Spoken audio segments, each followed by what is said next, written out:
Hi hello guys welcome back. എല്ലാവരും happy ആയിട്ടിരിക്കണമെന്ന് വിശ്വസിക്കുന്നു. So ഇന്ന് നമ്മളൊരു കുട്ടി വ്ളോഗാണ് കാണാൻ വേണ്ടി പോണത്. അതായത് നമ്മളെ കല്യാണമൊക്കെ കഴിഞ്ഞു, റിസപ്ഷനൊക്കെ കഴിഞ്ഞ് ഒരു 1-2 ദിവസം ഫുൾ ഓട്ടത്തിന് ശേഷം നമ്മൾ ഇന്ന് തിരിച്ച് ഹരി വർക്ക് ചെയ്യുന്ന സ്ഥലത്ത് പോകാൻ വേണ്ടി പോവാണ്. എവിടെയാണ് എന്താണെന്നുള്ള കാര്യങ്ങളൊക്കെ ഡീറ്റെയിൽ ആയിട്ട് ഞാൻ വഴിയെ ഈ ഒരു വീഡിയോയിൽ പറയണമായിരിക്കും.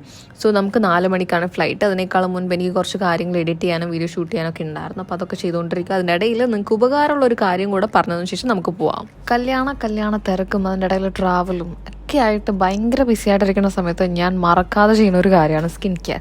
ആൻഡ് ഈ കുറച്ച് കാലമായിട്ട് ഞാൻ ട്രൈ ചെയ്തുകൊണ്ടിരിക്കുന്ന ഒരു ഐറ്റമാണ് ഈ ഒരു ഹിമാലയയുടെ dark spot clearing turmeric face serum. എന്തിനാന്ന് വെച്ച് കഴിഞ്ഞാൽ നമ്മൾ ഭയങ്കര ഡള്ളായിട്ടിരിക്കുകയാണ്, നമുക്ക് ഭയങ്കര എന്താ പറയുക, അവിടെ ഡാർക്ക് സ്പോട്ട്സ് ഉണ്ട്, അത് കുറയുന്നില്ലെങ്കിൽ നമ്മൾ ടർമറിക് നോർമലായിട്ട് യൂസ് ചെയ്തില്ലോ, അതേപോലെ ഈസി ആയിട്ട് അപ്ലൈ ചെയ്യാൻ പറ്റുന്ന ഒരു സാധനമാണ് ഈ ഒരു സീറം. ഇതിൻ്റെ അകത്ത് 10% ഗ്ലൈക്കോളിക് ആസിഡ് ഉണ്ട്. മാത്രമല്ല കോൾഡ് പ്രസ്ഡ് ടർമറിക് എക്സ്ട്രാക്റ്റ് ആണ് ഇതിലുള്ളത്. 2% നിയാസിനമായിട്ടുണ്ട്.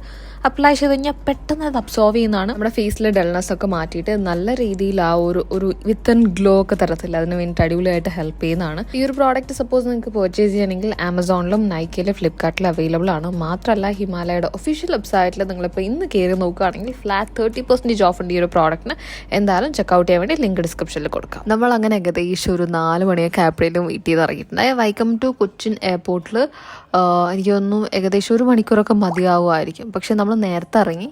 കാര്യം എന്താണെന്ന് പറഞ്ഞു കഴിഞ്ഞാൽ നമുക്ക് പോകുന്ന വഴിയിൽ വല്ല ബ്ലോക്കോ ട്രാഫിക്കോ കാര്യങ്ങളോ നമ്മൾ എക്സ്പെക്ട് ചെയ്യാത്ത എന്തെങ്കിലും നമുക്ക് ബുദ്ധിമുട്ടായിരിക്കുമല്ലോ, അതുണ്ടാകും. പിന്നെ പോകുന്ന വഴിക്ക് നമ്മൾ മറന്നു വിട്ടിട്ടുണ്ടായിരുന്ന കുറച്ച് സാധനങ്ങൾ, അതായത് ഭയങ്കര തിരക്കായിരുന്നു. കല്യാണം കഴിഞ്ഞ് 16-ാം തീയതി പോകുന്ന വഴിക്ക് ഫുൾ ഓട്ടമായിരുന്നു. അതിൻ്റെ ഇടയ്ക്ക് നമ്മൾ വാങ്ങിക്കണം എന്ന് വിചാരിച്ചിട്ട് മറന്നു പോയിട്ടുള്ള 1-2 ഐറ്റംസ് ഉണ്ടായിരുന്നു, ഇതേപോലെ സ്പൈസസ്, മസാലാസ് കാര്യങ്ങളൊക്കെ. അപ്പോൾ അതൊക്കെ നമ്മൾ കുറച്ച് വാങ്ങിച്ചു വെച്ചു. കൂട്ടത്തിൽ എൻ്റെ ഏറ്റവും വലിയ ടെൻഷനായിരുന്നു ഞാൻ പോകുന്ന സ്ഥലത്ത് ഫുഡ് എനിക്ക് ഇഷ്ടപ്പെട്ടില്ലെങ്കിലും. അതുകൊണ്ട് ഒരു അച്ചാർ ബോട്ടിലും കൂടെ എന്തുണ്ടെങ്കിലും, എന്ത് കൊള്ളത്തില്ലെങ്കിലും കുറച്ചൊരു അച്ചാർ തൊട്ട് കൂട്ടാനുണ്ടെങ്കിലും നമ്മൾ സെറ്റാണല്ലോ. അങ്ങനെ കണ്ണി മാങ്ങ അച്ചാർ തന്നെ വേണമെന്ന് പറഞ്ഞിട്ട് അതും തപ്പി നടന്ന അവസാനം അതും വാങ്ങിച്ചു. ശേഷം നമ്മൾ ഇതേപോലെ ഒരു ഐസ്ക്രീമൊക്കെ വാങ്ങിച്ചിട്ട് കഴിച്ചിട്ട് പോവുകയാണ്. നമ്മുടെ ഫ്ലൈറ്റ് വരുന്നത് 11:30 അപ്പോൾ എവിടെയാണ് പോകണമെന്ന് പലർക്കും ഇപ്പോഴും മനസ്സിലായിട്ടുണ്ടാവില്ല. കുറച്ച് ആൾക്കാരൊക്കെ ഇതിൻ്റെ മുന്നത്തെ വീഡിയോസ്, അതായത് കല്യാണ വീഡിയോസിൽ അവിടെ ഇവിടെയൊക്കെ കുറച്ച് ആൾക്കാർ ഗസ് ചെയ്തിട്ടുണ്ടായിരുന്നു ആ സ്പോട്ട് എന്നുള്ളത്. യെസ്, നമ്മൾ പോണത് തായ്ലാൻഡിലാണ്. ഓൾമോസ്റ്റ് ഒരു 1.5 മാസമൊക്കെ ഉണ്ടാവും ഇവിടെ. അപ്പോൾ ഈ പറഞ്ഞതുപോലെ തന്നെയും വൈകുന്നേരം 4 മണിക്ക് ഇറങ്ങിയെങ്കിലും നമ്മൾ ബ്ലോക്കിലൊക്കെ പെട്ടിട്ട് ഏകദേശം എത്തുമ്പോഴേലും ഒരു 7:30-8:50 മണിയായിട്ടുണ്ടായിരുന്നു കേട്ടോ. വൻ ബ്ലോക്കായിരുന്നു. എവിടെയാണ് ബ്ലോക്കെന്ന് എനിക്ക് കറക്റ്റ് പറയാൻ സ്പോട്ട് എനിക്ക് അറിയത്തില്ല. നല്ല രീതിയിൽ ബ്ലോക്കും ട്രാഫിക്കും കാര്യങ്ങളൊക്കെ ഉണ്ടായിരുന്നു. ഇറങ്ങിയത് 4 മണിയാണെങ്കിലും കൊച്ചിൻ എയർപോർട്ടിൽ എത്തുമ്പോഴേലും ഏകദേശം 8-8:30-9 മണിയൊക്കെ ആയിട്ടുണ്ടായിരുന്നു. നമ്മൾ വിചാരിച്ചതിനേക്കാളും കൂടുതൽ ടൈം എടുത്തു. അപ്പോൾ പോകുന്ന വഴിക്ക് നമ്മളെല്ലാവർക്കും ഒന്ന് ഫുഡ് കഴിച്ചിട്ട് ഉള്ളിൽ കയറാം. ഇനി നമ്മൾ കയറി കഴിഞ്ഞാൽ എങ്ങനെയാണ് എന്താണെന്ന് അറിയത്തില്ലല്ലോ. അപ്പോൾ ഫുഡ് കഴിക്കാൻ വേണ്ടിയിട്ട് നമ്മളൊരു റെസ്റ്റോറൻറ്റ് കം ഹോട്ടലിൽ കയറിയതാണ്. അപ്പോൾ ആദ്യം തന്നെ നമ്മൾ വാഷ്റൂമിലൊക്കെ പോയി. കാര്യം ഐസ്ക്രീം കഴിച്ചത് അവിടെ ഇവിടെയൊക്കെ നമ്മളുടെ ഡ്രസ്സിലൊക്കെ ആയിട്ടുണ്ടായിരുന്നു. അങ്ങനെ അതൊക്കെ റിമൂവ് ചെയ്തതിന് ശേഷം നമ്മൾ ഫുഡ് കഴിക്കാൻ വേണ്ടി പോയിരുന്നിട്ടുണ്ടായി. അപ്പോൾ വേറൊരു കാര്യം എന്താണെന്ന് പറഞ്ഞു കഴിഞ്ഞാൽ നമ്മുടെ റിസപ്ഷൻ വ്ളോഗ് പെൻഡിങ് ആണ്. അത് ഞാൻ എന്തായാലും ഈ ഒരു വീഡിയോന് ശേഷം അപ്ലോഡ് ചെയ്യുന്നതായിരിക്കും കേട്ടോ. ഞാൻ തായ്ലൻഡിൽ ഈ പറയണ പോലെ 16-ാം തീയതിയാണ് ഫ്ലൈറ്റ് കയറിയിട്ടുണ്ടായിരുന്നത്. അതിനുശേഷം ഇന്ന് 28, ഇത്രയും ദിവസം ഞാൻ ഓൾറെഡി കുറേ ഷോർട്ട് ഫോമിലുള്ള പല ഷോർട്സ് എടുത്ത് വെച്ചിട്ടുണ്ടായി. ഷോർട്സ് ആയിട്ടും റീൽസൊക്കെ ആയിട്ട് ഞാൻ എടുത്ത് വെച്ചിട്ടുണ്ടായി. പക്ഷേ അത് അപ്ലോഡ് ചെയ്യാൻ പറ്റത്തില്ല. കാര്യം എന്താണെന്ന് ഞാൻ ഓൾറെഡി പറഞ്ഞിട്ടുണ്ടായില്ല ഞാൻ തായ്ലൻഡിൽ പോവുകയാണ് അല്ലെങ്കിൽ തായ്ലൻഡിലാണ് ഉള്ളതെന്ന്. അപ്പോൾ ഇത് റിവീൽ ചെയ്താൽ മാത്രമാണല്ലോ അത് റിവീൽ ചെയ്യാൻ വേണ്ടി പറ്റത്തുള്ളൂ. അതുകൊണ്ടായിരുന്നു ഇത്രയും ലാഗ്. അപ്പോൾ ഞാൻ വിചാരിച്ചു ശരി, എന്നും ഞാൻ മുന്നോട്ടേക്ക് വലിച്ചു നീട്ടി കൊണ്ടുകഴിഞ്ഞാൽ ഒരു പക്ഷേ ഞാൻ ഇതെപ്പോൾ അപ്ലോഡ് ചെയ്തൊന്നും എനിക്കറിയത്തില്ല. കുറേ വീഡിയോ ഓൾറെഡി എൻ്റെ കയ്യിൽ ഇങ്ങനെ ഇരിപ്പുണ്ട്. അപ്പോൾ ഞാൻ വിചാരിച്ചു ശരി എന്നാൽ പിന്നെ ഇത് അപ്ലോഡ് ചെയ്തിട്ട് ഞാൻ 1-2 ദിവസം കഴിഞ്ഞിട്ട് റിസപ്ഷൻ വീഡിയോ ആയിട്ട് അപ്ലോഡ് ചെയ്യാന്നുള്ളത്. അപ്പോൾ ഈ പറയുന്ന പോലെ തന്നെ നമ്മൾ ഓർഡർ ചെയ്തിട്ടുണ്ടായിരുന്ന ആദ്യം തന്നെ ചിക്കൻ സൂപ്പായിരുന്നു കേട്ടോ. ചിക്കൻ സൂപ്പ് എനിക്ക് ഓൾറെഡി നല്ല രീതിയിൽ ത്രോട്ട് പെയിനും അതേപോലെ നമ്മളിങ്ങനെ ട്രാവൽ ചെയ്ത് ആ ഒരു ബുദ്ധിമുട്ടൊക്കെ ഉള്ളതുകൊണ്ട് തന്നെ അത്യാവശ്യം എന്തൊക്കെയോ അസുഖങ്ങളുണ്ടായിരുന്നു. അപ്പോൾ അതിൻ്റെ ഇടയിൽ ചിക്കൻ സൂപ്പ് കൂടി കുടിച്ചപ്പോഴേലും ആ ഹാക്കിലെയൊക്കെ മൊത്തത്തിൽ പറന്നുപോയി. നല്ലൊരു ആശ്വാസം ഉണ്ടായിരുന്നു. അങ്ങനെ സൂപ്പൊക്കെ കുടിച്ച് കഴിഞ്ഞ് ഏകദേശം നമ്മൾ ഓരോന്നായിട്ട് നമ്മൾ ഓർഡർ ചെയ്ത സാധനങ്ങളൊക്കെ വന്നിട്ടുണ്ടായിരുന്നു. ഫസ്റ്റ് സ്റ്റാർട്ടേഴ്സായിട്ട് ചിക്കൻ്റെ എന്തോ സാധനമായിരുന്നു, എനിക്ക് ഓർമ്മയില്ല കേട്ടോ. നല്ല ക്രിസ്പി ആയിട്ടുള്ള അടിപൊളി സാധനമായിരുന്നു. പിന്നെ ഞാൻ ഓർഡർ ചെയ്തിട്ടുണ്ടായിരുന്ന കുറച്ച് വെജ് ഫ്രൈഡ് റൈസും പിന്നെ ബാക്കി അല്ലാതെ കറിയായിട്ട് ഇങ്ങനെ ബീഫ് കറി, ചിക്കൻ കറി എന്നൊക്കെ പറഞ്ഞ് വാങ്ങിച്ചിട്ടുണ്ടായി. അതൊക്കെ കുറച്ചെടുത്ത് മിക്സ് ചെയ്ത് കഴിക്കാൻ എൻ്റെ പൊന്നെ ഒരു രക്ഷ ഉണ്ടായിരുന്നില്ല. ബിക്കോസ് ഫ്രൈഡ് റൈസിൻ്റെ ഈ ഒരു കോംബോ ഞാൻ ആദ്യമായിട്ടാണ് ട്രൈ ചെയ്തത്. യൂഷ്വലി ഫ്രൈഡ് റൈസ് ആണെങ്കിൽ ഞാൻ നോർമലായിട്ട് ഫ്രൈഡ് റൈസ് എങ്ങനെയാണോ അതുപോലെ കഴിക്കത്തുള്ളൂ. കറി ഒന്നും മിക്സ് ചെയ്ത് ഞാൻ കഴിച്ചിട്ടില്ല കേട്ടോ. നിങ്ങൾക്ക് സപ്പോസ് ഇങ്ങനത്തെ കോമ്പിനേഷൻ ഇഷ്ടമാണെങ്കിൽ അത് തീർച്ചയായിട്ടും കമൻറ്റ് ചെയ്യുക. ഞാനപ്പോൾ കഴിച്ചപ്പോഴേലും എനിക്ക് ഭയങ്കരമായിട്ട് ഇഷ്ടപ്പെട്ടു. നോർമലായിട്ട് ഗീ റൈസ് കഴിക്കുന്നതിനേക്കാളും വേറെ എന്തൊക്കെയോ ഒരു രുചിയായിരുന്നു. എനിക്ക് ഭയങ്കരമായിട്ട് ഇഷ്ടപ്പെട്ടു. ഞാൻ എന്തായാലും ഇനി തൊട്ട് ഈ ഒരു കോംബോ ട്രൈ ചെയ്യണമായിരിക്കും. പിന്നെ മാത്രമല്ല, ഇപ്പം ഞാൻ പറഞ്ഞതുപോലെ തന്നെ തായ്ലൻഡ് ആയതുകൊണ്ട് തന്നെ എനിക്ക് എന്താ പറയുക, ഇവിടുത്തെ ടേസ്റ്റും കാര്യങ്ങളൊക്കെ ഡിഫറെൻ്റ് ആണ്. ഈ വ്ളോഗൊക്കെ ഞാൻ തിരിച്ച് ഈ കംപ്ലീറ്റ് ആയിട്ട് എഡിറ്റ് ചെയ്യാൻ വേണ്ടി എടുത്തപ്പോഴും വോയിസ് ഓവർ കൊടുക്കുമ്പോഴും ഭയങ്കര നൊസ്റ്റാൾജിയ ഫീലാണ്. ഇവിടുത്തെ ടേസ്റ്റ് എന്ന് പറയുമ്പോഴേലും ഭയങ്കര ഡിഫറെൻ്റ് ആണ്. ഇൻ ദ സെൻസ് ഇവിടെ ഓൾമോസ്റ്റ് സ്പൈസസ് ആയിട്ട് നമ്മുടെ നാട്ടിലെ പോലെ തന്നെ എന്താ പറയുക, ഇഞ്ചി, വെളുത്തുള്ളി, മുളക് അങ്ങനത്തെ ഒക്കെ ആഡ് ചെയ്യുമെങ്കിലും മസാലാസ് നമ്മുടെ നാട്ടിൽ യൂസ് ചെയ്യില്ല. അങ്ങനത്തെ യാതൊരു സാധനങ്ങൾ ഇവിടെ യൂസ് ചെയ്യത്തില്ല. കഥയൊക്കെ ഞാൻ പിന്നീട് പറഞ്ഞതാണ്. നമ്മളുടെ ഫ്ലോ ഒക്കെ അങ്ങ് പോകും. അപ്പോൾ നമ്മളുടെ ഫുഡൊക്കെ കഴിച്ച് നമ്മൾ കൊച്ചി എയർപോർട്ടിൽ എത്തിയിട്ടുണ്ടായി. നമ്മൾ ഓൺ ടൈം ആയിരുന്നു, കുഴപ്പങ്ങളൊന്നുമില്ല. ഇച്ചിരി നേരത്തെ എത്തിയത് വളരെ എന്തുകൊണ്ടും നന്നായി എന്ന് പറയണത് ഇതുകൊണ്ടാണ്. എൻ്റെ പെട്ടി കണ്ടോ, എൻ്റെ പെട്ടിയിൽ ഞാൻ ഒരു ചെറിയൊരു അബദ്ധം ചെയ്തിട്ടുണ്ടായിരുന്നു. കാര്യം നമ്മൾ പെട്ടിയിൽ ബാറ്ററി കാര്യങ്ങളൊന്നും വെക്കാൻ വേണ്ടി പാടുണ്ടായില്ല. ഞാൻ എൻ്റെ ക്യാമറയുടെ ബാറ്ററി ഞാൻ അറിഞ്ഞിട്ടുണ്ടായില്ല. ലൈക്ക് ഓൾമോസ്റ്റ് എല്ലാ സാധനവും എൻ്റെ ഹാൻഡ് ബാഗിലായിരുന്നു ഉണ്ടായിരുന്നത്. പക്ഷേങ്കിൽ ഈ പറഞ്ഞതുപോലെയും എൻ്റെ ഫസ്റ്റ് ടൈമാണ് ഞാൻ ഫ്ലൈറ്റിൽ പോകാൻ വേണ്ടി പോകണം. അപ്പോൾ എനിക്ക് എങ്ങനെയാണ് എന്താണ് കാര്യങ്ങളൊന്നും വലിയ രീതിയിൽ ധാരണയൊന്നുമില്ല. അപ്പം ഞാൻ മാക്സിമം ഈ പറഞ്ഞ പോലെ ഇലക്ട്രോണിക്സ് ഐറ്റംസൊക്കെ എൻ്റെ ബാഗിലായിരുന്നു വെച്ചിട്ടുണ്ടായിരുന്നത്. ക്യാമറ ആണെങ്കിലും എൻ്റെ ഐപാഡ് ആണെങ്കിലും കാര്യങ്ങളൊക്കെ എൻ്റെ ബാഗിലായിരുന്നു ഉണ്ടായിരുന്നത്. പക്ഷേങ്കിൽ ഈ പറയുന്ന 2 ബാറ്ററി എൻ്റെ നോർമൽ ലഗേജ് ബാഗിൽ വെച്ചപ്പോഴേലും അവർ ചെക്കിങ്ങിൻ്റെ ഇടയിൽ വിളിച്ചു. എന്നെ അല്ല, ഞാൻ കോൺടാക്ട് നമ്പർ ആളുടെ പേരാണ്, ഹരിയുടെ പേരായിരുന്നു കൊടുത്തിട്ടുണ്ടായിരുന്നത്. അപ്പോൾ അവരെ വിളിച്ചു. അതിനിടയിൽ ഞാൻ പോസ്റ്റായിട്ട് ഇങ്ങനെ ഇരിക്കുകയാണ്. എനിക്കാണെങ്കിൽ ഇങ്ങനെ ടെൻഷൻ, എന്താ സാധനം എന്ന് എനിക്കൊരു പിടുത്തമില്ല, എനിക്ക് ഓർമ്മയില്ല. ഹാർഡ് ഡിസ്ക് വെച്ചിട്ടുണ്ടായിരുന്നു, ഇത് വല്ലതും ആണോ അല്ലെങ്കിൽ എവിടെയായിരുന്നു വെച്ചാൽ അത് ഞാൻ മറന്നു പോയോ നടക്കാൻ എനിക്ക് ഭയങ്കര ടെൻഷനായിരുന്നു. പിന്നെ പോയി അവൻ തപ്പിപ്പിടിച്ചു, ബാറ്ററിയാണ്. അപ്പോൾ ബാറ്ററി 2 എടുത്തിട്ട് വന്നു. അങ്ങനെ വെക്കാൻ വേണ്ടി പാടില്ല. ഓരോരോ എയർപോർട്ടിലും ഡിഫറെൻ്റ് ആണ്. ഇപ്പം ഞാൻ ലഗേജിൽ എൻ്റെ ക്രീംസ് കാര്യങ്ങളൊക്കെ വെച്ചിട്ടുണ്ടായിരുന്നു. കൊച്ചി എയർപോർട്ടിൽ അതൊന്നും ഒരു പ്രശ്നമുള്ള കാര്യമേ അല്ല. പക്ഷെ നേരെ തിരിച്ച് ബാങ്കോക്ക് എത്തിയപ്പോഴേലും ഞാൻ 2,000 രൂപയും കൊടുത്തിട്ട് വാങ്ങിച്ചിട്ടുണ്ടായിരുന്നു എൻ്റെ ബോഡി ലോഷൻ അവിടെ എടുത്തിട്ടുണ്ട് വന്നു. എനിക്ക് ഭയങ്കര സങ്കടമായി. ഒന്നും ചെയ്യാൻ വേണ്ടി പറ്റത്തില്ല, വേറെ ഓപ്ഷൻ ഇല്ല. അതായത് വെള്ളം, സോഫ്റ്റ് ഡ്രിങ്ക്സ്, ഇതേപോലെ ക്രീംസ് കാര്യങ്ങളൊക്കെ നമ്മൾ അങ്ങനെ ഓരോ സ്ഥലത്ത് ഡിഫറെൻ്റ് ആയിട്ടുള്ള ടേംസ് ആണ്. അപ്പോൾ അവിടെ എത്തിയപ്പോഴേലും കളയേണ്ട വന്നു. കുഴപ്പമില്ല, ഇത് സേഫാണ്, നമ്മുടെ കയ്യിൽ അറ്റ്ലീസ്റ്റ് കിട്ടിയില്ലോ. ലഗേജ് ബാഗിലായതുകൊണ്ട് കുഴപ്പങ്ങളൊന്നും ഉണ്ടായിരുന്നില്ല. അങ്ങനെ നമ്മളുടെ സാധന സാമഗ്രികളൊക്കെ ആയിട്ട് നമ്മൾ എയർപോർട്ടിൽ നിന്ന് നേരെ ഫ്ലൈറ്റ് കയറാൻ വേണ്ടിയിട്ട് പോയിട്ടുണ്ടായി. ഫ്ലൈറ്റ് കയറി ഞങ്ങൾ ബുക്ക് ചെയ്തിട്ടുണ്ടായിരുന്ന സൈഡ് സീറ്റും മിഡിൽ സീറ്റും ആയിരുന്നു. അപ്പോൾ സൈഡ് സീറ്റിൽ ഞാനിരുന്നു. കാര്യം എങ്ങനെയാണ്, ഞാൻ പല വീഡിയോസിലും കണ്ടിട്ടുണ്ട് ആകാശം മേലേന്ന് കാണാൻ വേണ്ടി അടിപൊളിയാണ്, ഭയങ്കര ഗംഭീരമായിട്ടുള്ള വ്യൂ ആണെന്നൊക്കെ പറഞ്ഞാൽ ആ ഒരു എക്സൈറ്റ്മെൻറ്റിൽ ഞാൻ കയറിയിട്ട് പെട്ടെന്ന് തന്നെ സൈഡ് സീറ്റ് പിടിച്ചു. പിന്നെ കയറിയപ്പോഴേലും പല ടെൻഷൻസ് ഉണ്ടായിരുന്നു. അതായത് പോയി വന്ന ആൾക്കാരുടെ എക്സ്പീരിയൻസ് ഒക്കെ കേട്ടിട്ടുണ്ടാവുമല്ലോ, ചെവി വേദനയാവും, അതാണ് ഇതാണെന്ന്. അപ്പം ഞാൻ എൻ്റെ ഫോണൊന്നും ഇങ്ങനെ ചുമ്മാ വെച്ചതേ ഉള്ളൂ, കയ്യിൽ നിന്ന് താഴെ പോയി, താഴെ നിന്ന് തിരിച്ചു എടുത്ത് ഞാൻ വീഡിയോ ഷൂട്ട് ചെയ്യാൻ വേണ്ടി തുടങ്ങിയാണ്. അപ്പോൾ ഈ പറയുന്ന പോലെ ബെൽറ്റ് കാര്യങ്ങളൊക്കെ ഇട്ട് സെക്യൂർഡായിട്ടിരുന്നു. അതിനുശേഷം ഈ പറയണ പോലെ തന്നെ ഭയങ്കര എക്സൈറ്റഡ് ആയിരുന്നു. കാര്യം എനിക്ക് ഈ ഒരു വിൻഡോ സീറ്റിലിരുന്നിട്ട് ഞാൻ എങ്ങനെ വെളിയിൽ, അതായത് നമ്മളുടെ മേലേന്ന് കാണുന്ന വ്യൂ ഉണ്ടാവുമല്ലോ, അതെങ്ങനെ ഉണ്ടാവും. പിന്നെ അത് മാത്രമല്ല, എനിക്ക് പലരും പോയിട്ട് വന്നിട്ടുള്ള പലരും പല എക്സ്പീരിയൻസാണ് പറഞ്ഞിട്ടുണ്ടായിരുന്നത്. പോകുമ്പോഴേലും കയറുമ്പോഴേലും ലൈക്ക് ടേക്ക് ഓഫ് ആകുമ്പോഴേലും ചെവി വേദനയ്ക്കും, വയറിന് ചെറിയ ബുദ്ധിമുട്ടുണ്ടാവാൻ സാധ്യതയുണ്ട്, ഛർദ്ദിക്കാൻ സാധ്യതയുണ്ട്. അപ്പോൾ ഞാനിങ്ങനെ ഡിസ്കസ് ചെയ്യായിരുന്നു, ഇതിലേത് സിംറ്റംസ് ആണ് ഉണ്ടാവാൻ സാധ്യത, അല്ലെങ്കിൽ നിനക്ക് ഏതാ വന്നിട്ടില്ല എന്നൊക്കെ ഇങ്ങനെ ചോദിക്കുമായിരുന്നു. അപ്പോൾ മിക്ക ആൾക്കാർക്കും കോമൺ ആയിട്ട് വന്നിട്ടുള്ളത് കേട്ടിട്ടുള്ളത് ചെവി വേദനയായിരിക്കും. കയറുമ്പോഴും ലൈക്ക് ടേക്ക് ഓഫ് ചെയ്യുമ്പോഴും നമ്മൾ ഇറങ്ങുമ്പോഴും ഒക്കെ സെയിം ആയിട്ടുള്ള സിമിലർ സാധനമായിരിക്കും എന്ന് പറഞ്ഞു. സോ ഞാൻ ആ ഒരു സാധനത്തിന് വേണ്ടിയിട്ട് ഭയങ്കര എക്സൈറ്റഡ് ആയിട്ട് എങ്ങനെയായിരിക്കും, എന്തായിരിക്കും എക്സ്പീരിയൻസ്, റൈഡിൽ കയറുമ്പോൾ ഉള്ള ആ ഒരു വയറ്റിലെ ഗുളുഗുളു പോലെ ഉണ്ടാവുമോ എന്നൊക്കെ ഉള്ളത്. ആൻഡ് ഇത് ഭയങ്കര കോമഡി ആയിട്ട് തോന്നി.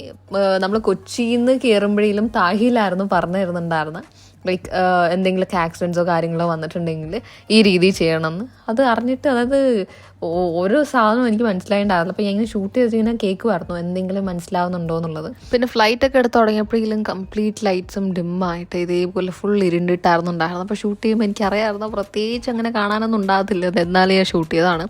പിന്നെ ഉള്ളിൽ നിന്ന് പുറത്ത് നോക്കുമ്പോൾ ഉള്ള വ്യൂ ഉണ്ടല്ലോ, ഓരോ രക്ഷയുണ്ടായിരുന്നില്ല. എനിക്ക് ഭയങ്കരമായിട്ട് ഇഷ്ടപ്പെട്ടു. വ്യൂ ഒക്കെ ഞാൻ എപ്പോഴും ഇതേപോലെ നമ്മുടെ യൂട്യൂബ് ഷോർട്സിലോ അങ്ങനെ എന്തെങ്കിലുമൊക്കെ ഞാൻ വീഡിയോസായിട്ട് മാത്രമേ കണ്ടിട്ടുള്ളൂ, നേരിട്ട് കണ്ടിട്ടില്ല. ആ ഒരു എക്സൈറ്റ്മെൻറ്റ് ഉണ്ടായിരുന്നു. ഭയങ്കര അടിപൊളിയായിരുന്നു കാണാൻ വേണ്ടിയിട്ട്. മേലെ എത്തിയിട്ട് നമ്മൾ മുഴുവൻ കൊച്ചിയും നമുക്ക് ഏകദേശം മുഴുവൻ കൊച്ചി എന്നൊന്നും പറഞ്ഞു കഴിഞ്ഞാൽ അത് ഇച്ചിരി ഓവറായിരിക്കും.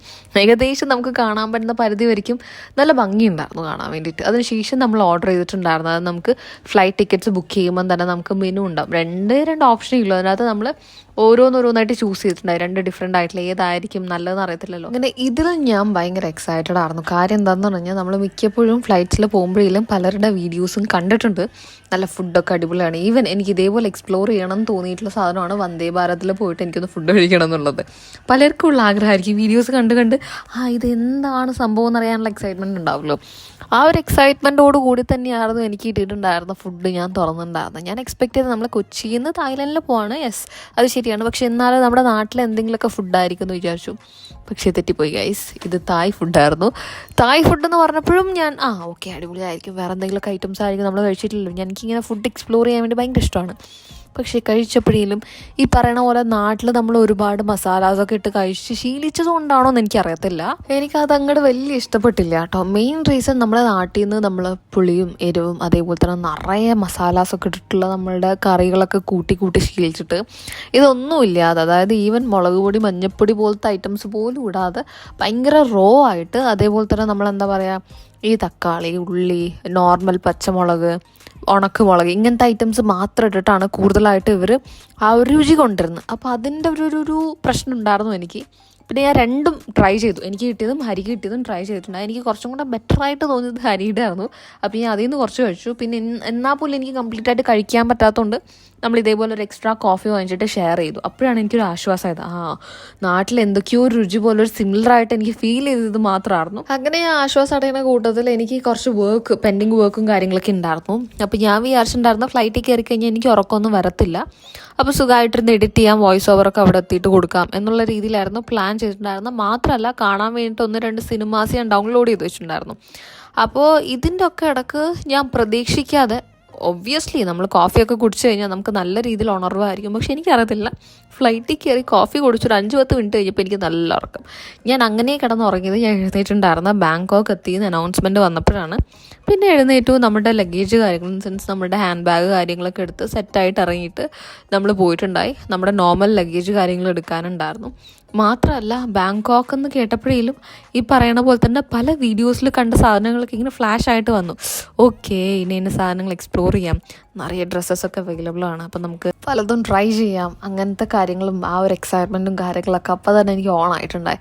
പിന്നെ നമുക്ക് ബാങ്കോക്കിലല്ല പോകേണ്ടിയിരുന്നത്. ഹരി വർക്ക് ചെയ്യുന്ന സ്ഥലം ബാങ്കോക്കിൽ നിന്ന് നമുക്ക് പോകാനുണ്ട്. കൊസാമിയോ എന്ന് പറഞ്ഞിട്ടുള്ള ഒരു പ്ലേസാണ്. അതൊരു ഐലൻഡാണ് കേട്ടോ. അപ്പോൾ അവിടെ പോകണമെങ്കിൽ നമുക്കൊന്നുമില്ലെങ്കിൽ 2 ഓപ്ഷനാണ്. ബാങ്കോക്കിൽ നിന്ന് തിരിച്ച് നമുക്കൊരു ഫ്ലൈറ്റ് പിടിക്കണം, ഇല്ലെങ്കിൽ നമുക്ക് ഷിപ്പിൽ പോകണം. അപ്പോൾ നമ്മൾ ഓൾറെഡി ഡിസൈഡ് ചെയ്തിട്ടുണ്ടായിരുന്നു വൺസ് നമ്മൾ ബാങ്കോക്ക് എത്തിക്കഴിഞ്ഞ് കഴിഞ്ഞാൽ അവിടെ നിന്ന് നമുക്ക് ചൂസ് ചെയ്യാം ഏതായിരിക്കും ബെറ്റർ ഓപ്ഷൻ, അല്ലെങ്കിൽ നമ്മുടെ അന്നേരത്തെ ഒരു മൂഡ് പോലെ എന്താണ് നമുക്ക് തോന്നുന്നത് അതിനനുസരിച്ച് ചൂസ് ചെയ്യാമെന്നാണ് നമ്മൾ വിചാരിച്ചു വെച്ചിട്ടുണ്ടായിരുന്നത്. അതുകൊണ്ട് ഓൾറെഡി ടിക്കറ്റ്സോ കാര്യങ്ങളോ ഒന്നും ബുക്ക് ചെയ്തിട്ടുണ്ടായിരുന്നില്ല. അവിടെ എത്തിയപ്പോൾ എനിക്കൊരു പേടി, വേണ്ട ഷിപ്പിലൊന്നും പോകണ്ട, നമുക്ക് ഫ്ലൈറ്റിൽ തന്നെ പോവാം, അതിനുശേഷം തിരിച്ചു വരുമല്ലോ ആ ഒരു ടൈമൊക്കെ ആകുമ്പോഴേലും നമുക്ക് ഷിപ്പിൽ വരാമെന്നുള്ള രീതിയിൽ നമ്മൾ എല്ലാം പറഞ്ഞ് സെറ്റ് ചെയ്തു. പക്ഷെ അവിടെ എത്തിയപ്പോഴാണ് നമ്മൾ വേറൊരു കാര്യം അറിയണത്. ബാങ്കോക്കിൽ എത്തിയപ്പം, അതായത് നമുക്ക് നമ്മുടെ നോർമൽ ലഗേജ് കാര്യങ്ങളൊക്കെ കയ്യിൽ കിട്ടിയപ്പോഴേലും ഈ ഒരു ഏരിയ, അതായത് നമുക്ക് അവിടുന്ന് ഫ്ലൈറ്റ് ബുക്ക് ചെയ്യേണ്ട കൗണ്ടർ അപ്പോൾ ഓപ്പൺ ആയിരിക്കത്തില്ല. അതായത് നമ്മൾ എത്തിയിട്ടുണ്ടായിരുന്ന ഏർലി മോർണിംഗ് ആണല്ലോ, അതിനൊരു പെർട്ടിക്കുലർ ടൈമൊക്കെ ഉണ്ട്. അപ്പോൾ അതുവരെയ്ക്കും നമ്മൾ വെയിറ്റ് ചെയ്യേണ്ട വന്നു. ഓൾമോസ്റ്റ് ഒരു 2 to 3 hours വെയിറ്റ് ചെയ്യേണ്ട വന്നു. പക്ഷേങ്കിൽ നമ്മൾ എയർപോർട്ട് കംപ്ലീറ്റ് ആയിട്ട് നമ്മളൊരു റൗണ്ട് നടന്നിട്ടുണ്ടായി. കാര്യം എനിക്ക് കുറച്ച് വീഡിയോസിന് വേണ്ടിയിരുന്ന കുറച്ച് ഐറ്റംസ് വേണമായിരുന്നു. അപ്പോൾ സപ്പോസ് അവിടെ നിന്ന് കിട്ടുവാണെങ്കിൽ അതിനായിട്ട് പിന്നെ വേറെ ഇറങ്ങണ്ടല്ലോ. അപ്പോൾ നമ്മളിങ്ങനെ ചുറ്റിക്കറങ്ങി കുറച്ച് കാര്യങ്ങളൊക്കെ നോക്കി. പക്ഷേങ്കിൽ ഏർലി മോർണിംഗ് ആയതുകൊണ്ട് തന്നെ പല കൗണ്ടേഴ്സും തുറന്നിട്ടുണ്ടായിരുന്നില്ല. അപ്പോൾ നമ്മളിങ്ങനെ ചുറ്റുന്ന കൂട്ടത്തിൽ സ്റ്റാർബക്സും ഉണ്ട്. പിന്നെ നമ്മൾ വിചാരിച്ചു ബ്രേക്ക്ഫാസ്റ്റ് കഴിച്ചിട്ടുണ്ടായില്ല, ബ്രേക്ക്ഫാസ്റ്റും കൂടെ കഴിച്ചിട്ട് നമുക്ക് എന്തായാലും നമ്മുടെ ടിക്കറ്റ് കൗണ്ടറിൽ പോയിരിക്കാം എന്നുള്ള രീതിയിൽ നമ്മൾ ഡിസൈഡ് ചെയ്തിട്ട് സ്റ്റാർബക്സിൽ പോയി. ഞാൻ ആദ്യമായിട്ടാണ് പോണത്. ഈ പറയുന്ന പോലെ തന്നെയും ഞാൻ മോളിലൊക്കെ പോകുമ്പോൾ കണ്ടിട്ടുണ്ട്. പക്ഷേങ്കിൽ ഭയങ്കര എക്സ്പെൻസീവ് സൈഡ് ആയതുകൊണ്ട് പലപ്പോഴും വേണോ വേണ്ടിയോ എന്നുള്ള ഡൗട്ട് ഉണ്ടായിരുന്നു. പിന്നെ ഇവിടെ എത്തിയപ്പോഴേലും ഓൾമോസ്റ്റ് എല്ലാ കടയിലും സിമിലർ പ്രൈസ് റേഞ്ച് ആയതുകൊണ്ട് ഞാൻ വേറെ ശരി ഒന്ന് ട്രൈ ചെയ്ത് നോക്കാം. ട്രൈ ചെയ്തതിൽ എനിക്ക് ഭയങ്കര വൃത്തിയായിട്ട് ഫീൽ ചെയ്തു. അടിപൊളിയായിരുന്നു. 3 ഐറ്റംസ് ആയിരുന്നു നമ്മൾ വാങ്ങിച്ചിട്ടുണ്ടായിരുന്നു. ടോട്ടലായിട്ട് എന്തോ ഒരു ബ്രെഡ് ഐറ്റം പോലത്തെ എന്തോ വാങ്ങിച്ചിട്ടുണ്ടായിരുന്നു. എനിക്ക് ഓർമ്മയില്ല ഇതിൻ്റെ ഒന്നും പേരൊന്നും. എല്ലാം തന്നെ അടിപൊളിയായിരുന്നു. എനിക്ക് ആകെ റിഗ്രറ്റ് എന്താണെന്ന് പറഞ്ഞു കഴിഞ്ഞാൽ എനിക്ക് ഓൾറെഡി നല്ല രീതിയിൽ ത്രോട്ട് പെയിൻ കാര്യങ്ങളുള്ള ടൈമിലാണ് ഞാൻ എനിക്ക് ഈ ഒരു ക്രീമൊക്കെ ഉള്ള ഐറ്റം വേണ്ടതുകൊണ്ട് ഞാൻ കോൾഡ് കോഫി അല്ല ക്യാപ്പുച്ചിനോ സംതിങ്, എനിക്ക് ഓർമ്മയില്ല എന്തായിരുന്നു ഐറ്റം എന്ന്. അപ്പോൾ അത് എനിക്കൊരു എന്താ പറയുക, ഈ ത്രോട്ട് പെയിൻ അധികം ആക്കാൻ വേണ്ടിയിട്ട് അത് ഹെൽപ്പ് ചെയ്തു. ആ ഒരൊറ്റ പ്രശ്നം ഒഴിച്ചു കഴിഞ്ഞാൽ ബാക്കിയൊക്കെയും അടിപൊളിയായിരുന്നു, ഗംഭീരമായിരുന്നു. അപ്പോൾ നമ്മളങ്ങനെ കൗണ്ടറിൽ വെയിറ്റ് ചെയ്തു നമ്മുടെ ടിക്കറ്റ് എടുക്കാൻ വേണ്ടിയിട്ട്. ഓൾമോസ്റ്റ് 7 ആയപ്പോഴേലും കൗണ്ടർ ഓപ്പൺ ആയി. നമ്മൾ ടിക്കറ്റ് എടുത്തു. നമ്മൾ ഫ്ലൈറ്റിൽ ചെക്ക് ഇൻ ചെയ്യാൻ വേണ്ടിയിട്ട് നോർമലായിട്ട് ബാക്കിയുള്ള പ്രൊസീജിയർ കാര്യങ്ങളൊക്കെ ചെയ്യാൻ വേണ്ടി പോയിട്ടുണ്ടായി. അതിനുശേഷം ഇതായിരുന്നു നമ്മളുടെ ഒരു കുട്ടി ഫ്ലൈറ്റ് ആയിരുന്നു കേട്ടോ അവിടെ നിന്ന് അങ്ങോട്ടേക്ക്. ആൻഡ് ഈ പറയുന്ന പോലെ തന്നെയും ഈ ഒരു ഫ്ലൈറ്റ് എനിക്ക് മറ്റേതിനേക്കാളും ഭയങ്കരമായിട്ട് ഇഷ്ടപ്പെട്ടു. അതായത് എന്താ പറയുക, കുറച്ചും കൂടെ സ്പേഷ്യസ് ആയിരുന്നു. മാത്രമല്ല ഇവിടെ നമുക്ക് ഫ്രീ ആയിട്ട് ഫുഡ് കാര്യങ്ങളൊക്കെ ഉണ്ടായിരുന്നു. Food in the sense snacks പോലെ. അതെനിക്ക് ഭയങ്കരമായിട്ട് ഇഷ്ടപ്പെട്ടു. രണ്ടും തായ്ലൻഡിൽ വന്നിട്ട് ഞാൻ എക്സ്പെക്റ്റ് ചെയ്ത ടേസ്റ്റ്, നമ്മൾ ആദ്യം ഇനീഷ്യലി കഴിച്ചിട്ടുണ്ടായിരുന്ന ഫുഡ് റിലേറ്റഡ് ആയിരുന്നു എൻ്റെ ഒരു എക്സ്പെക്റ്റേഷൻ. ഇനി അങ്ങോട്ടേക്ക് ഇങ്ങനത്തെ ഫുഡായിരിക്കും എന്നുള്ളത്. അതിൽ നിന്നൊക്കെ ഡിഫറെൻ്റ് ആയിട്ടുള്ള 2 ഐറ്റംസ് ആയിരുന്നു. നല്ല ഗംഭീര ഐറ്റംസ് ആയിരുന്നു കേട്ടോ. എനിക്ക് ഭയങ്കരമായിട്ട് ഇഷ്ടപ്പെട്ടു. ഇതാണ് സംഭവങ്ങൾ. പിന്നെ കോഫിയും കൂടെ തന്നിട്ടുണ്ടായി. എനിക്കിവിടെ തായ്ലൻഡിൽ വന്നിട്ട് ഞാൻ ഏറ്റവും കൂടുതൽ ട്രൈ ചെയ്തിട്ടുണ്ടായിരുന്ന ഐറ്റം കോഫിയാണ്. പല വെറൈറ്റീസ് ഓഫ് കോഫി ഞാൻ ട്രൈ ചെയ്തിട്ടുണ്ട്. എനിക്കെല്ലാം ഭയങ്കര ഇഷ്ടപ്പെട്ടു. ഞാനിപ്പോൾ ഏറ്റവും കൂടുതൽ ഇവിടുന്ന് കുടിക്കുന്ന ഐറ്റം, അതായത് നമ്മൾ വേറെ എവിടെ വെളിയിൽ പോയി കഴിഞ്ഞാലും ഞാൻ ട്രൈ ചെയ്യുന്ന ഐറ്റം കോഫിയാണ്. പല കടയിലും പല രീതിയിലുള്ള ടേസ്റ്റ് വ്യത്യാസങ്ങളുണ്ട്. സൂപ്പർ ഡൂപ്പറാണ് കേട്ടോ. പിന്നെ എനിക്ക് രണ്ടും ഇഷ്ടപ്പെട്ടു. എനിക്ക് കുറച്ചും കൂടെ ഇഷ്ടപ്പെട്ടത് മഫിനാണ്. നല്ല അടിപൊളി ടേസ്റ്റായിരുന്നു. ബ്ലൂബെറി ഒക്കെ അടങ്ങിയിട്ടുള്ള ഒരു അടിപൊളി സാധനമായിരുന്നു. പിന്നെ ഈ പറയുന്ന പോലെ വ്യൂവും ഒരു രക്ഷയുണ്ടായിരുന്നില്ല. ഫുൾ ഐലൻഡ് ആയിരുന്നല്ലോ. അപ്പോൾ കാണാൻ വേണ്ടിയിട്ട് തന്നെ ഒരു പ്രത്യേക ഭംഗിയായിരുന്നു. അങ്ങനെ നമ്മൾ ഫൈനലി കൊ സാമിയൂവിൽ എത്തിയിട്ടുണ്ട്. എത്തിയപ്പോഴേലും മാക്സിമം ഒരു 1.5 hour ജേർണി ആണെന്നാണ് എൻ്റെ രൂപം. അവിടെ എത്തിയപ്പോഴേലും തന്നെ അതിഗംഭീരമായിട്ടുള്ള മഴയായിരുന്നു. പെട്ടെന്നായിരുന്നു. അതായത് ഇത്ര നേരം നിങ്ങൾക്ക് കാണാൻ വേണ്ടി പറ്റത്തില്ല. പെട്ടെന്നൊരു മഴയായിരുന്നു കേട്ടോ. അങ്ങനെ മഴയായതുകൊണ്ടും നമുക്ക് നമ്മുടെ ലഗേജൊക്കെ എടുത്തിട്ട് നമുക്ക് പോകേണ്ടതുകൊണ്ടും നമ്മുടെ ഡ്രൈവർ വെയിറ്റ് ചെയ്തുകൊണ്ടും പിന്നെ അങ്ങോട്ടേക്ക് ഫുൾ റഷായിരുന്നു. ഒന്നും എനിക്ക് കാര്യമായിട്ട് വീഡിയോ ഷൂട്ട് ചെയ്യാനൊന്നും പറ്റിയിട്ടുണ്ടായില്ല. അപ്പോൾ അങ്ങനെ നമ്മൾ ഏകദേശം കൊ സാമിയൂവിലെത്തി. അവിടെ നിന്ന് ഒരു 10 to 15 minutes മാക്സിമം എടുത്തിട്ട് നമ്മൾ നമ്മുടെ ഫ്ലാറ്റിലെത്തിയിട്ടുണ്ടായി. എന്തായാലും ബാക്കിയുള്ള വിശേഷങ്ങൾ ഞാൻ ഇതേപോലെ വ്ളോഗായിട്ട് ഷെയർ ചെയ്യുന്നതായിരിക്കും. So bye bye.